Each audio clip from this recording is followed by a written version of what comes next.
আল্লাহ আমার রব, এই রবি আমার সব। দামে দামে তন মনে তারি অনুভব। তোমার দুনিয়াতে আমি যেদিকে তাকাই, অথই নিয়ামতে ডুবে আছি সবাই।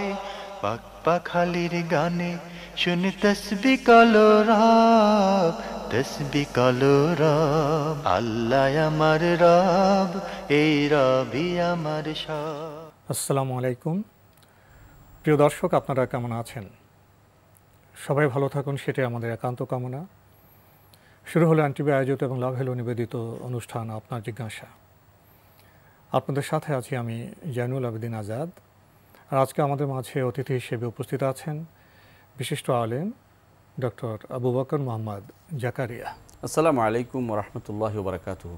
প্রিয় দর্শক, চলুন তাহলে জিজ্ঞাসার জগতে শুরুতে একটি ইমেল পাঠিয়েছেন রকিবুল হাসান মুন্সিগঞ্জ থেকে। লিখেছেন, আমি আপনার জিজ্ঞাসার একজন নিয়মিত দর্শক। এই অনুষ্ঠান থেকে আমি অনেক কিছু শিখতে পেরেছি, আলহামদুলিল্লাহ। আমার প্রশ্ন এক, এবার নিয়ত করেছি আমি আরাফার দিনে রোজা রাখব। দয়া করে আরাফার দিনে রোজা রাখার ফজিলত সম্পর্কে কিছু বলবেন? বিসমিল্লাহ, আলহামদুলিল্লাহ, ওয়াসসালাতু ওয়াসসালামু আলা রাসূলিল্লাহ ওয়া বাদ। আল্লাহ তাআলা যে সমস্ত দিনগুলো ফজিলতপূর্ণ করেছেন এবং সওয়াবের জন্য নির্ধারণ করেছেন, রাসূলুল্লাহ সাল্লাল্লাহু আলাইহি ওয়াসাল্লাম সেগুলো বলেই দিয়েছেন আমাদেরকে। তার মধ্যে হচ্ছে আরাফার দিনের সওম পালন করা। আরাফার দিনের সওম সম্পর্কে রাসূলুল্লাহ সাল্লাল্লাহু আলাইহি ওয়াসাল্লাম বলেছেন যে আরাফার দিনে কেউ যদি সওম পালন করে তাহলে সেটা আগের এবং পরের গুনার কাফারা হয়ে যায়, 2 বছরের কাফারা হয়। এই জন্য যে আরাফার দিন নির্ধারণ করতে হবে। আরাফা যেদিন হাজি সাহেবগণ আরাফায় থাকেন সেটা হলো আরাফার দিন, উকুফে আরাফার দিন। সেটা 9 তারিখ। এটা আমাদের দেশের কোনো দরকার না, এটা তো আরাফার সাথে সম্পৃক্ত। দিন বলা, নির্দিষ্ট তারিখ বলা হয় না, এটা স্থান বলা হচ্ছে। তো স্থান যেহেতু ওখানে আরাফার দিনটা ওইটাই, আর কোনো দিন আরাফা নয়, অর্থাৎ আগের দিন বা পরের দিন আরাফা নয়, সেদিন সেই দিনের সওমটা আমরা পালন করব। যে সেটা হচ্ছে পূর্ববর্তী এবং পরবর্তী 2 বছরের গুনাহ ক্ষমা করে দেওয়া হয়, আলহামদুলিল্লাহ। এইটা হচ্ছে সগীরা গুনাহ ক্ষমা করে দেওয়া হবে। আর যদি তওবা থাকে তার সাথে কবিরা গুনাহ ক্ষমা করে দেওয়া হবে। এটা রাসূলুল্লাহ সাল্লাল্লাহু আলাইহি ওয়াসাল্লাম হাদিস দ্বারা সাব্যস্ত হয়েছে, আলহামদুলিল্লাহ। এটা আমরা সবাই রাখতে চেষ্টা করব। তবে মনে রাখবেন যে এর পরের দিনগুলোতে রোজা রাখা যাবে না। সেগুলো হচ্ছে আইয়াম আকল ওয়া শুরব। রাসূলুল্লাহ সাল্লাল্লাহু আলাইহি ওয়াসাল্লাম যেভাবে বলেছেন, যেগুলো যে খাওয়ার এবং পানীয়ের দিন, অর্থাৎ সেগুলো ঈদের দিন, সেগুলো তো রোজা। শুধু 9 তারিখে আমাদের 9 তারিখ যেদিন আরাফার মাঠে হাজিরা থাকবেন সেদিন, আমাদের দেশের বা অন্য দেশের 9 তারিখ নয়, আরাফার মাঠে। যেহেতু এটা পরিবর্তন হয় না, এটা স্থানের সাথে সম্পৃক্ত, তারিখের সাথে সম্পৃক্ত না, সেই দিনটি আমরা রোজা রাখবো। এই আরাফার দিনের রোজা, ফজিলত ইত্যাদি প্রসঙ্গে আমাদের দেশের ধর্মপ্রাণ যে ভাই বোনেরা আছেন তাদের মধ্যে অনেক আবেগ আছে, আলহামদুলিল্লাহ। এবং দেখা যায় যখন টেলিভিশনে তারা আরাফার ময়দানের দৃশ্য দেখেন, যখন হাজি সাহেবরা মোনাজাত করেন, তারাও আবেগে তাদের সাথে মোনাজাত করেন, তাদেরও চোখ দিয়ে পানি বের হয়। এর তাৎপর্য কি? আসলে দেখুন, আরাফার মাঠে রাসূলুল্লাহ সাল্লাল্লাহু আলাইহি ওয়াসাল্লাম হাদিসে আসছে যে আল্লাহ তাআলা প্রথম আসমানে নেমে আসেন এবং হাজিদের নিয়ে গর্ব করেন যে এরা কি চায়। যাউনি শয়তান গোবরান, এরা ধুলিমলিন অবস্থায় এসেছে, এরা আমাদের এসেছে ক্ষুধার্ত অবস্থায়, সার্বিক অবস্থায়, এদের কোনো ক্যাশ অমলিন অবস্থায় এসেছে। এরা কি চায়? আশহাদুকুম আন্নী কাদ গাফারতু লাহুম, আমি তোমাদেরকে সাক্ষী রেখে বললাম, আমি ক্ষমা করে দিলাম। আল্লাহু আকবার। এই আরাফার দোয়ার দিন, এই জন্য মানুষের ভিতরে আনন্দ আসে যে আমি যেতে পারি না কিন্তু আমার ভাইরা ওখানে আছে, এই জন্য তারা এখানে আনন্দ অনুভব করে। তারা যে দোয়া করে তাদের সাথে, এটা কোনো ফজিলত পাবে না, এটার অতিরিক্ত কোনো ফজিলত নেই। কিন্তু তারা যদি মনে আনন্দ অনুভব করে যে আমার ভাইরা হজের, এই যে আবেগটা তাদের মধ্যে যে চোখ দিয়ে অশ্রু সিক্ত হচ্ছে, পানি বেরোচ্ছে, তারাও আমরা যেতে পারিনি, আমিও দোয়া করছি, এই আবেগকে তো আল্লাহ তো গুরুত্ব দিবেন। কিন্তু এটাকে নিয়ম বানিয়ে নিয়ে যাবে না। নিয়ম বা আমি নিজস্ব এখানে কোনো ফায়দা বা নিজস্ব কোনো মাস্তা দিতে পারবো না, কারণ আমার আবেগ আল্লাহ জানেন। আল্লাহ আর কি দিবেন কি না দিবেন আল্লাহ ভালো জানেন। বড় জিনিস হচ্ছে যখনই মন নরম হয় কোথাও এবং আল্লাহর কাছে চাওয়া হয়, তখন কিন্তু আল্লাহ তাআলা কবুল করেন এবং তার গুনাহ ক্ষমা করে দেন।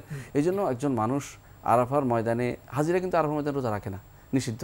কারণ ওই দিন তো খানা পিনা আসে অনেক, ওখানে কোত্থেকে যে খানা পানি এসে যায় সেটা আমরা জানিও না। এজন্য কিন্তু রাখবে অন্যরা কেন, যে আমাদেরকে এই দিনে রোজা রাখার কথা বলা হয়েছে, কিন্তু হাজিদের জন্য না, হাজিদের দোয়ার জন্য। এজন্য তারা খাবে দাবে যাই করবে, দোয়া করবে শুধুমাত্র। পুরো সময়টা দোয়া, 2টা সালাত একসাথে পড়েই নিয়েছে, জোহর এবং আসর, এবং কসর করেছে, জমা করেছে, এখন বাকি সময়টা দোয়া করবে।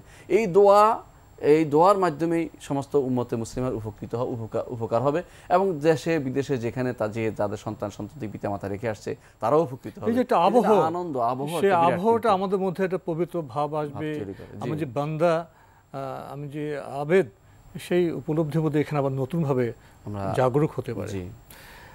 আমাদের ভাই রাকিবুল হাসান আরও প্রশ্ন করেছেন, আমার অর্থ সামর্থ্য কম থাকার পরও নিয়ত করেছি কোরবানি করব, আমি কি ভাগে কোরবানি দিতে পারবো? শুনেছি ভাগে কোরবানি দিতে হলে ভালো শরিক হওয়া প্রয়োজন। এখন আমি যদি ভালো শরিক না পাই তাহলে কি করব? জি, আপনি যেহেতু পূর্ণ একটি গরু কোরবানি দিতে পারছেন না, মানে সবচেয়ে বড় যেটা, এটা আল্লাহর কাছে বেশি প্রিয় হবে। এই জন্য কারণ আল্লাহ তাআলা উল্লেখ করেছেন ওয়াল বুদনা জাআলনাহা লাকুম মিন শাআইরিল্লাহ, অর্থাৎ বুদন বড় উটকে উল্লেখ করেছেন। এই জন্য যেটা বড় হবে এটা আল্লাহর কাছে বেশি প্রিয় হবে। তো সামর্থ্য অনুসারে আপনি দিবেন, এটাই রাসূলুল্লাহ সাল্লাল্লাহু আলাইহি ওয়াসাল্লাম নির্দেশও এটা, যে সামর্থ্য যার আছে সেই জন্য সামর্থ্য অনুসারে বড় কিভাবে নির্ণীত হবে? আমার যে সামর্থ্য আমি সবটা দিয়ে দিলাম, সেটা তো বড় হবে না? এটাও হবে, কিন্তু এমনি যার সামর্থ্য আরো বেশি আছে আরো বড় দিবে, আরো বড় দিবে। এটা হ্যাঁ, আপনার সামর্থ্য যেটা আছে সেটা অনুসারে আপনি যেটা দিতে পারছেন এটা কিন্তু যথেষ্ট, আলহামদুলিল্লাহ। কারণ পুরো দিতে পারেন নাই, আপনি একটা অংশ দিয়েছেন, কোনো সমস্যা নেই। যারা বলে যে অংশ দেওয়া যাবে না, সঠিক কথা বলেনি। অংশ দিতে পারবেন, কোনো সমস্যা নেই। একটি গরুতে 7 জন অংশগ্রহণ করতে পারবেন, 7 জন। এই 7 জনের মধ্যে আপনি একজন হতে পারবেন। ভাগে আপনি ধরেন যদি 50,000 টাকা দিয়ে কিনে, তো আপনি ভাগ করে যতটুকু আপনি দিতে পারবেন, দিয়ে আপনি অংশগ্রহণ করতে পারবেন। এখানে আরেকটি জিনিস অনেকে বলে থাকেন যে নিয়তের কারণে সমস্যা হয়। আপনার কাছে প্রকাশ্য নিয়ত যথেষ্ট। প্রকাশ্যভাবে যদি কোনো তারা কোরবানি দিচ্ছে বলে, তারা যে গোস্তের নিয়ত, শুধু গোস্তের নিয়ত না থাকে, আপনি বলে দিবেন, আপনি শুদ্ধ করে দিতে পারেন তাদের নিয়তকে, তাহলে আলহামদুলিল্লাহ। আল্লাহ তাআলা বলে দিয়েছেন লা ইয়ানালাল্লাহু লুহুমুহা ওয়ালা দিমাহুহা ওয়ালাকিন ইয়ানালুহু তাকওয়া মিনকুম। আল্লাহ আপনার গোস্তও পান না, রক্তও পান না, আল্লাহ তাকওয়া দেখতে চান। আপনি ওসিয়ত করে তাকে 1 মিনিটে শুদ্ধ করে দিতে পারেন। সুতরাং একজন মানুষের নিয়ত অশুদ্ধ হলেই যে আপনি তার থেকে দূরে সরবেন তা না, তাকে শুদ্ধ করে দিয়ে তার সাথে একসাথে করবেন, কোনো সমস্যা নেই, আলহামদুলিল্লাহ। তার সাথে শরীক হবেন। তারপরেও যদি গোপনে কারোর নিয়ত ভিন্ন থাকে, এটা আপনার অংশের কোনো সমস্যা হবে না, আপনার অংশের কোরবানি হয়ে যাবে। এই ভালো শরীক প্রসঙ্গে কিছু কথা আপনার সাথে বলতে চাই। এই ভালো শরীক নিয়ে আমাদের সমাজে অনেক বিতণ্ডা সৃষ্টি হয়, অনেক জটিলতার সৃষ্টি হয়। এখন ভালো শরীকের সংজ্ঞা কি? ভালো শরীকের সংজ্ঞা হচ্ছে দুইটা জিনিস। একটা হচ্ছে তার মালটা হালাল, দ্বিতীয় হচ্ছে তার নিয়তটা পরিশুদ্ধ, অর্থাৎ তার নিয়তটা প্রথম হবে, নিয়তটা পরিশুদ্ধ হতে হবে, আল্লাহর জন্যই তিনি করছেন, আল্লাহকে সন্তুষ্ট করার জন্য। আমি কিভাবে জানব? শুধু হ্যাঁ, এটা তো যদি প্রকাশ্যে যদি বিরোধিতা না হয়, আপনি মেনে নেবেন যে ঠিক আছে। শারীরিকভাবে দেখা যায় একটা লোক সে আন্তরিকভাবে কোরবানি দিচ্ছে, আমার ভিতরে গোয়েন্দাগিরি করার দরকার নেই, কোনো দরকার নেই। এবং সে যদি সে অর্থ দিচ্ছে, সে তো তার অর্থের জন্য সে দায়িত্বশীল। হ্যাঁ, আমার তো গোয়েন্দাগিরি করার দরকার নেই, গোয়েন্দাগিরি করার দরকার নেই। এখানে আমি এই জন্য কথা আনলাম, এই বিষয়টা নিয়ে অংশ দেখা যায় যে কোরবানির আগে আত্মীয় স্বজনের মধ্যে ভালো সম্পর্ক আছে, কিন্তু কে বলছে যে উনি এরকম, কোন কীরকম, ওনাতে নেওয়া যাবে না। এই আলাপচারিতার পরে দেখা যায় যে এই কোরবানিকে কেন্দ্র করে আত্মীয়তার সম্পর্কের মধ্যে ছাদ সৃষ্টি হয়, এখানে সম্পর্ক খারাপ হয়। এই বিষয়টাকে আমরা কীভাবে দেখি? দেখুন, যতক্ষণ পর্যন্ত আমাদের ইসলাম হচ্ছে জাহেরের নাম, যতক্ষণ পর্যন্ত প্রকাশ্য জিনিসের বাইরে আমাকে আর কিছু শরীয়ত বলে নাই। এই জন্য রাসূলুল্লাহ সাল্লাল্লাহু আলাইহি ওয়াসাল্লাম বলেছেন উসামাকে, হাল শাকাক তাআলা কালবিক, তুমি কি তার ফ্যাট ফিরে দেখছো, তার কলজা ফিরে দেখছো, কলজা ছিঁড়ে দেখছো? অর্থাৎ প্রকাশ্যের উপর। সেই লোকটি ভালো, আমরা জানেন যে তার টাকা আছে, দিয়েছে, সমস্যা নেই। আপনি খুঁজে জিজ্ঞাসা করেন, ভাই আপনার টাকা কোত্থেকে নিয়ে আসেন, এটা আপনার দায়িত্ব, এটা জিজ্ঞাসা করবেন না, কারণ সে হালাল টাকায় দিবে, এটা স্বাভাবিক জিনিস। আরেকটা হচ্ছে সে প্রকাশ্যে নিয়ত হচ্ছে যে কোরবানি দিচ্ছে, আপনি বলেন না যে আপনি গোস্ত নিয়ত করছেন, এটা আপনার দায়িত্বের ভিতরে পড়ে না। আপনি প্রকাশ্যের উপর থাকবেন, কোনো সমস্যা নেই, আপনার কোরবানি হয়ে যাবে, ওনার কোরবানি। এখন যদি ওনার গোপনে কোনো ভিন্ন নিয়ত থাকে, এটা কত মানুষও থাকতে পারে, মুনাফিকদেরও ছিল, সেটা তো আমাদের দায়িত্বের ভিতরে পড়ে না। আরেকটা তবে একটা জিনিস কিন্তু খুব গুরুত্বপূর্ণ, সেটা হচ্ছে যখন দেখা যাবে কোনো মানুষ এমনিতেই ফেতনাবাজ, এমনিতেই সে দুনিয়ার হারাম খাচ্ছে, অনবরত সুদ খাচ্ছে, ঘুষ খাচ্ছে, এবং তার এই ব্যাপারে কোনো সে হারামের পক্ষে অবস্থান নিয়েছে, ওই সমস্ত লোকের সাথে আপনার কখনো যাওয়া যাবে না। প্রকাশ্যে যারা হারামের পক্ষে, প্রকাশ্য হারামের লেনদেন, কারো জীবনযাপন ত্রুটি আছে, সেটা ভিন্ন জিনিস। কিন্তু প্রকাশ্য যেখানে হয়নি, সেখানে জোর করে আপনার প্রকাশ করার দায়িত্ব আপনার নেই। সুতরাং আপনি আলহামদুলিল্লাহ ভাই, যখনই আপনি দেখবেন যাদের কাছে আলহামদুলিল্লাহ মোটামুটি আপনি দেখছেন যে ভালো অবস্থায় আছে, এর মধ্যে আর গোয়েন্দাগিরির দরকার নেই, আমি তার সাথে শরীকে অংশগ্রহণ করতে পারবেন। আর যদি অংশগ্রহণ করতে না পারেন, ছাগল যদি হয়, 1 বছরের ছাগল আপনি যদি পান, সাধারণত এখন আলহামদুলিল্লাহ 10-12 হাজার মধ্যে পাওয়া যায়, তা দিয়ে একাও দিতে পারেন, কোনো সমস্যা নেই। আর মনে রাখবেন আপনি আল্লাহর জন্য দিতে চেয়েছেন, আল্লাহ তাআলা কবুল করবেন আলহামদুলিল্লাহ। সামর্থ্য না থাকলেও কিন্তু আপনার নিয়তের কারণে সওয়াব পাবেন।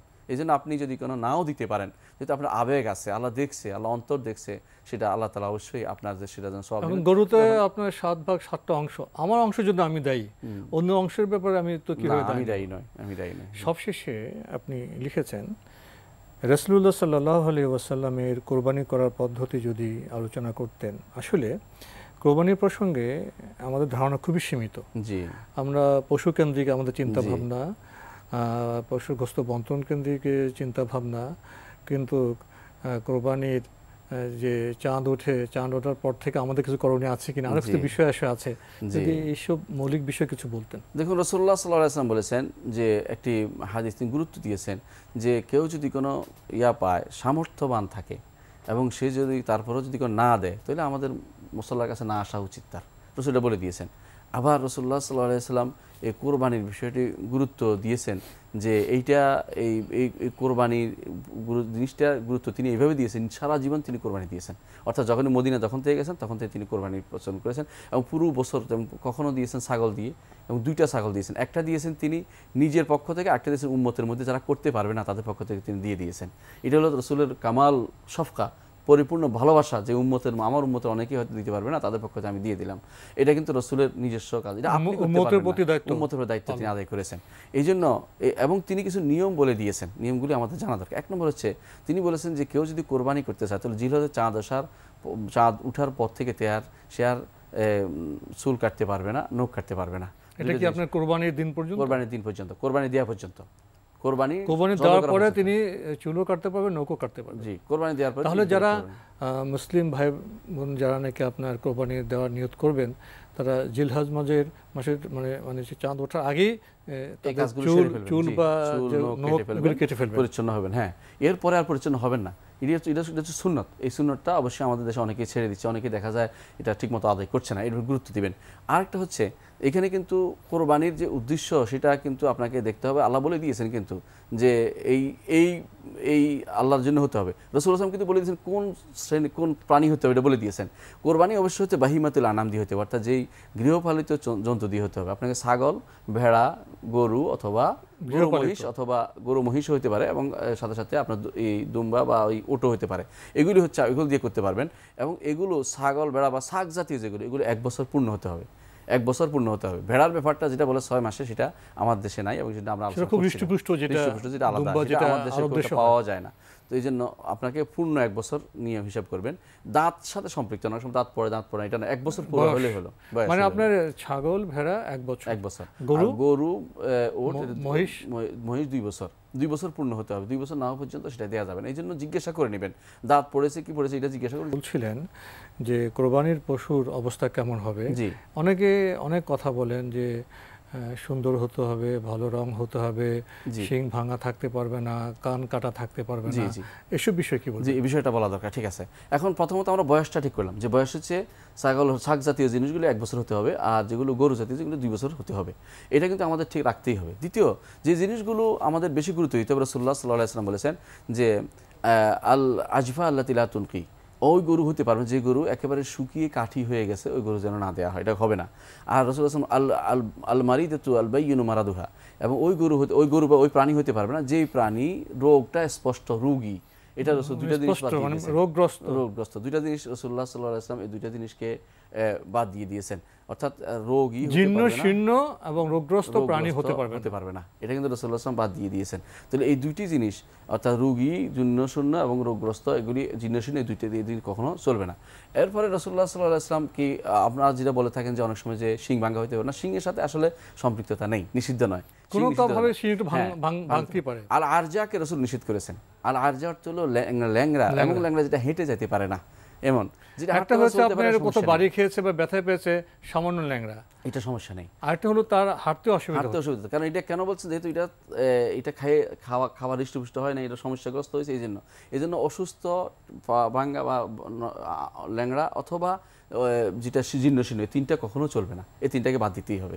এর বাইরে যেগুলি শিং ভেঙে গেছে, শিংয়ের সাথে আসলে নিষিদ্ধতা নেই, একটু কান কাটা গেছে, এটা তো নিষিদ্ধতা নেই। হ্যাঁ, উত্তম হচ্ছে ভালো হওয়া, আপনি দেখবেন ভালো নেবেন, তারপরে কোরবানি দিব মানে উত্তম জিনিস উত্তম জিনিস দিবেন, কিন্তু তারপরেও যদি এটা দেয়া হয় সামান্য খুঁত থাকলে সমস্যা হয় না। এটাই সমস্যা, কারণ এটার কারণে আপনার গোস্তের কোনো সমস্যা হচ্ছে না, আপনার শরীরের কোনো সমস্যা হচ্ছে না। এর অর্থ এরকম অনেক সময় দেখা যায় যে বিশেষ করে অস্ট্রেলিয়ান যে সমস্ত ছাগলগুলো আছে, দেখবেন যে ওদের কান ইচ্ছা করে ওরা কাটে, কিন্তু ওইগুলো কিন্তু কান কাটে এই জন্য কারণ অনেক কান বেশি হলে পোকামাকড় ধরে এবং তাদের সমস্যা হয়, রোগ হয়। ত্রুটি না কিন্তু এটা ভালো জন্য করে। হ্যাঁ, অনেকে দেখবেন বলতে যে খাসি দেওয়া যাবে না, অথচ রাসূলুল্লাহ সাল্লাল্লাহু আলাইহি ওয়াসাল্লাম নিজে খাসি কোরবানি দিয়েছেন। খাসিও দেওয়া যাবে, বকরিও দেওয়া যাবে, অর্থাৎ আপনার বকেনা গরুও দেওয়া যাবে, মানে ষাঁড়ও দেওয়া যাবে, গাভীও দেওয়া যাবে, কোনো সমস্যা নেই। এটা এখানে জেন্ডারের কারণে কোনো সমস্যা নেই। এবং এটা হতে হবে, খাসি হওয়া যাবে না বা হবে খুঁত হয়েছে এরকম কিছু বলা যাবে না, বরং এটা আলহামদুলিল্লাহ সুস্থ হলেই হলো, এটা হলো বড় কথা। আর অনেক সময় দেখা যায় যে অনেকে এই উটের পেটে বাচ্চা পাওয়ার কারণে এটা নিয়ে বাড়াবাড়ি করে, এটা কিন্তু ঠিক নয়। উটের ভিতরে পেটে বা গরুর ভিতরে পেটে বাচ্চা পাওয়া গেল, এটা কিন্তু কোরবানি হয়ে গেছে, ভিতরেরটা খাওয়া কিন্তু শরীয়ত অনুমোদিত।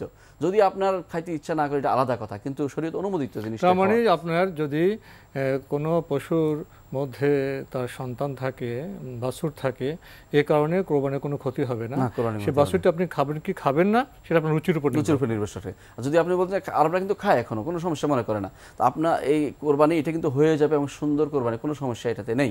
এই জন্য এই জিনিসগুলো আমাদের খারাপ ধারণা যেন না আসে। আরেকটি জিনিস হচ্ছে যে কোরবানি গোশত আপনি কি করবেন, এটা প্রশ্নটা আসতে পারে। কোরবানি গোশতের ব্যাপারে আমাদের গুরুত্বপূর্ণ জিনিস হচ্ছে যে রাসূলুল্লাহ সাল্লাল্লাহু আলাইহি ওয়াসাল্লাম এক বছর যখন মানুষের অভাব ছিল তখন বলেছিলেন যে 3 দিনের বেশি যেন কেউ গোশত না রাখে। এইরকম অবস্থা যখন তৈরি হয়, মানুষের মধ্যে অভাব দুর্ভিক্ষ থাকে, তখন আমাদের উচিত হবে সবকিছু বিলিয়ে দেওয়া, যতটুকু পারা যায় বিলিয়ে দেওয়া। বিশেষ ব্যবস্থাপনা এটা কিন্তু সবসময়ের জন্য নয়। পরের বছর রাসূলুল্লাহ সাল্লাল্লাহু আলাইহি ওয়াসাল্লাম দেখলেন যে সবাই বিলিয়ে দিচ্ছে, বলে কেন? বলে আপনি গত বছর বলেছেন। রাসূল বললেন যে না, ওই বছর তো ছিল অভাবের বছর, এই বছর তো তোমরা রাখো, খাও, সব করতে পারো, আলহামদুলিল্লাহ। তাহলে কোরবানি গোশত আপনি খেতে পারবেন, রেখে দিতে পারবেন, কোনো সমস্যা নেই। সুন্নত হচ্ছে কোরবানি গোশতকে 3 ভাগে ভাগ করা।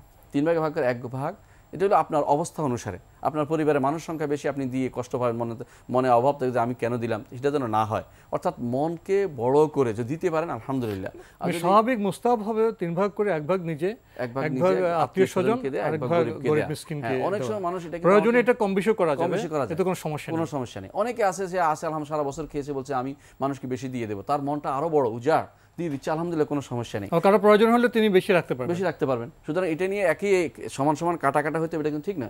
অনেক সময় আমাকে মানুষ প্রশ্ন করে যে আমাদের সমাজ এইভাবে নিয়ে যায়, আমার তো পরিবার বেশি, এটা কিন্তু ঠিক না। তো সমাজের দায়িত্ব কিন্তু দেওয়া হয় নাই, অর্থাৎ ব্যক্তির উপর দায়িত্ব রয়েছে, তিনি পৌঁছে দিবেন। কোরবানি যিনি দেন বন্টন দায়িত্ব তার, এটা সমাজের উপর না, এটা একটা ভুল ধারণা। এই জন্য আপনি নিজে দিয়ে বাসায় বাসায় পৌঁছে দিবেন, এটা হচ্ছে নিয়ম। ইবাদতটা সমাজের না, ইবাদতটা ব্যক্তির, এই জন্য ব্যক্তি বন্টন করবে। সমাজের উপর নিয়ে এটাকে আবার বিপজ্জনক অবস্থায় না ফেলা, কারণ অনেকে নিয়তের সমস্যা হয়ে যায়, তখন সেই মনে যে আমার থেকে নিয়ে গেল, আমি তো চাচ্ছিলাম না দিতে, এটা তো সমস্যা। এই জন্য এটা যেন না হয়, বরং ব্যক্তি পৌঁছে দেবে, এটা ভালো। ওদেরকে ডেকে এনে, যারা গরিব তাদেরকে ডেকে এনে অপমান করা কিন্তু শরীয়ত বলে না। এই জন্য তার দায়িত্ব হচ্ছে। আরেকটা বিষয় এসে যায় যে কোরবানির চামড়া নিয়ে আমরা কি করব। হ্যাঁ, সুন্দর প্রশ্ন। কোরবানির চামড়া যদি কোনো আপনার নিজে ব্যবহার করতে পারেন, ধরুন আপনার চামড়াটা দিয়ে বৈঠকখানাতে একটা কিছু বানাইলেন, শরীয়তে নিষেধ নাই, কিন্তু আপনি ব্যবহার করতে পারবেন, ব্যবহারের জন্য কোনো নিষেধ নেই। আপনি যে চামড়াটা অনেক সময় আমাদের আফ্রিকান ভাইরা দেখেছি গোশতের মতো কেটে কেটে খায়, শুকনো করে গোশতের মতো রুটি বানিয়ে খায়, জায়েজ আছে, শরীয়তে কিন্তু নিষেধ নাই, সত্য কথা, এটা জায়েজ। গোশতের কোরবানির চামড়াটা কিন্তু হালাল জিনিস, কোনো কিছু ফেলনা নয়, কোনো হালাল জিনিস। কিন্তু কোরবানি যদি বিক্রি করেন তখন কিন্তু এটা আর আপনার হক থাকবে না, এটা গরিবের হক হয়ে যাবে। এটা অবশ্যই কোরবানির চামড়া বিক্রি করলে গরিবের হক গরিবকে দিতে হবে।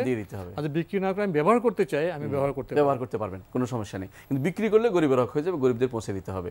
এবং গরিব অর্থ হলো যারা অভাবী, মিসকিন, ফকির অথবা এতিম, যারা তাদের কিছু নিঃস্ব, এদেরকে দিতে পারবেন আপনি, এদেরকে দিয়ে আপনি সেটা পূর্ণ করতে পারেন। আরেকটা জিনিস হচ্ছে, যদি কাউকে দান করে দেন কোরবানির চামড়া, সেটাও দিতে পারেন। দান করে দিলেও আপনি কিন্তু আর গরিবকে দিতে হবে না, ধনীকেও দিতে পারবেন। যে যেমন মাদ্রাসাকে দিয়ে দেয়, যেমন কোনো দাতব্য প্রতিষ্ঠানকে দিয়ে দেয়, অথবা যেন আঞ্জুমানে মুফিদুল ইসলামকে দিয়ে দিল, তারা বিক্রি করে একটা টাকা সেখানে জমা করলো, তখনও কিন্তু আর গরিব না, তখন সবার জন্য হতে পারে। কেউ দান করে পুরোটা দিয়ে দিতে পারে একজনকে। কোরবানির প্রসঙ্গে আরেকটি গুরুত্বপূর্ণ বিষয় এসে যায়, দেখা যায় আমাদের এখানে কোরবানির পশু প্রস্তুত, ইমাম সাহেব এসছেন, দাঁড়িয়ে আছেন যে নামের জন্য, যে 7 ভাগ হবে, কার নামে কি, পিতার নাম কি, এবং নামে কোরবানি হবে না পক্ষে কোরবানি হবে, এই বিষয়টা কেমন? সুন্দর কথা বলেছেন। অনেক সময় এই শব্দটা বলার ক্ষেত্রে আমাদের বিরাট ভুল হচ্ছে। আল্লাহর নামই হতে হবে, নাম তো হয়তো আল্লাহ আল্লাহর নামে মানুষের পক্ষ থেকে, এই জন্য কথাগুলো বলার আর মানুষের পক্ষে বলা কি খুব দরকার আছে? আল্লাহ কি জানেন না? যদি ঠিক থাকে না, অনেক সময় নিয়ত ঠিক করে না, অনেক সময় কি করে মানুষ গরু কিনে আনে, এবং বাবা বলে যে আমি ছেলে বলে আমি নির্ধারণ করতে পারি না, তখন নির্ধারণ করতে হবে। এটা হলো তাইন, যেমন আপনি জোহর পড়ছেন, মানে কার পক্ষে নির্ধারণ হইলে আর নাম উচ্চারণের প্রয়োজন নেই, বলে আমাদের 7 জন নির্ধারণ আছে, আপনি জবে করেন আলহামদুলিল্লাহ, অথবা জবে করে দিলাম বিসমিল্লাহ। যদি আপনার নির্ধারণ থাকে, নাম উচ্চারণ না করলেও হয়, উচ্চারণ করলেও তো কোনো সমস্যা নেই, কারণ এতজন পক্ষ থেকে আসছে, কোনো সমস্যা নেই। আরেকটি বিষয়ে সময় একবার শেষ দিকে চলে এসেছে, সেটা এরকম, কোরবানির গোশত ব্যবস্থাপনায় আমরা কষাদের দেখে থাকি, সুন্দর প্রশ্ন, এবং তাদের পরিশ্রম ঠিক হয় যে এত হাজার টাকা দেবে ইত্যাদি ইত্যাদি। এরপরে আবার তাদেরকে গোশতও দেওয়া হয়, তারা কষ্ট করলো, করলো, তাদের গোশত দেওয়ার বিষয়টা এটা কিরকম? তাদেরকে রাসূলুল্লাহ সাল্লাল্লাহু আলাইহি ওয়াসাল্লাম তাদেরকে এই নিষেধ করেছেন যে ওয়ালা ইউতাল জাজ্জার মিনা শাইয়ান, গোশতের কোনো অংশ জাজ্জারকে দেওয়া যাবে না। কেন দেওয়া যাবে? নিষেধ করতে কারণ আছে, সাদ্দুদ যারিয়া বলা এটা আরবিতে, এটা একটা উসুলে ফিকহ। সেটা হচ্ছে মানুষ এরপরে গোশতের বিনিময় দিয়ে দিবে, অর্থাৎ কাজের বিনিময়ে যেন গোশত না দেওয়া হয়, এটা হলো মূল উদ্দেশ্য। তাহলে কসাই ডাকলে তিনি পরিশ্রম করবেন, তার পেশাগত দায়িত্ব পালন করবেন, এটা আলাদাভাবে ভাগ হবে, এই টাকা। এরপরে আমি একজন মুসলিম হিসেবে, ভাই হিসেবে তাকে যদি আমি সম্মান করে উপহার দিতে চাই, তাহলে ওটা উপহার, ওটা পারিশ্রমিক নয়। এটা যেন না আসে যে উপহার আমি। একবারে শেষ প্রশ্নটা যদি এক বাক্যে বলতেন। অনেকে দেখা যায় কোরবানি করতে গিয়ে প্রতিযোগিতা, অহংকার, আমারটা বড়, ওটা ছোট, অহংকার যুক্ত হয়ে যায় কোরবানির সাথে। এটা কিন্তু গুরুত্বপূর্ণ জিনিস প্রশ্ন করেছেন, যে এটা অর্থই হচ্ছে আপনার কোরবানিটা কবুল হচ্ছে না, অহং হচ্ছে না, কোনোভাবেই হবে না। আজ দেখা যায় অনেক সময় বাজারের সর্বোচ্চ জিনিসটাকে ফুলাইয়া ফালাইয়া ছবি তুলে দুনিয়া সব জায়গায় দেখানো হচ্ছে, ফেসবুকে প্রদর্শন হচ্ছে। এটা হবে না, এটা হলে কোরবানি হবে আল্লাহ আমাকে যে সামর্থ্য দিয়েছে, তো আল্লাহ দিয়েছেন। আমি সেই জিনিসটাকে, আমার সেই রিজিকটাকে আমি ব্যবহার করছি। এখানে বিনম্রতা থাকতে হবে, কোনো অহংকার থাকতে হবে না। অহংকার যুক্ত হলে, প্রদর্শন হচ্ছে যুক্ত হলে আমার কোরবানি বিনষ্ট হয়ে যাবে। আর এগুতে পাচ্ছি না, এখানে শেষ করতে হচ্ছে। আপনাকে অনেক ধন্যবাদ। আপনাকে অনেক ধন্যবাদ। প্রিয় দর্শক, আমরা এতক্ষণ দেখছিলাম এনটিভি আয়োজিত এবং লাভ হলো নিবেদিত অনুষ্ঠান আপনার জিজ্ঞাসা। আমাদের অনুষ্ঠান আপনারা এনটিভি অনলাইনেও দেখতে পারবেন, ভিজিট করুন www.ntvbd.com। এছাড়া আমাদের ইউটিউবে এবং ভেরিফাইড ফেসবুক পেজে অনুষ্ঠান দেখতে পারবেন। চিঠি লিখুন, প্রশ্ন পাঠান আমাদের ঠিকানায়। পরিচালক আপনার জিজ্ঞাসা, এনটিভি, বিএসসি ভবন, 7ম তলা, 102 কাজী নজরুল ইসলাম এভিনিউ, কারওয়ান বাজার, ঢাকা 1215। আপনারা ইমেল করতে পারেন। আমাদের ইমেল অ্যাড্রেস আপনার জিজ্ঞাসা @ntvbd.com। প্রিয় দর্শক, মহান আল্লাহ আমাদের সবাইকে নিরাপদ রাখুন শান্তিতে। আসসালামু আলাইকুম। আল্লাহ আমার রব, এই রবি আমার সব, দামে দামে তুন মনে তারি অনুভব। আল্লাহ আমার রব, এই রবি আমার সব।